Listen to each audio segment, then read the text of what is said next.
বেরি জানে হরি বাসিটি তোরে ধরি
বৈকুণ্ঠাধিপতি নারায়ণের প্রণাম গ্রহণ করুন ভগবান। হে বৈকুণ্ঠাধিপতি নারায়ণ, দেবী পার্বতী দেবাদিদেব মহাদেব তোমার চরণে শতকোটি প্রণাম জানাই ভগবান। বলো বলো ভগবান, কি কারণে কৈলাসে করেছ আগমন? খুলে বলো তোমার মনের কথা, দূর করো আমার বিচলিত মন।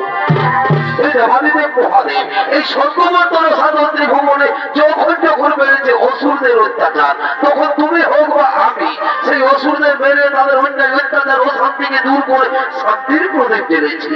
কিন্তু হে ভোলানাথ, আর এই নতুন অসুর হয়েছে সৃজন, সে মহাবলবান মহামায়াধর, সে দেব দৈত্য নাগ রস সকলের রূপ ধারণ করতে পারে, এমনকি সে তোমার পর্যন্ত রূপ ধারণ করে সমস্ত দেবতাদের প্রতারণা করছে।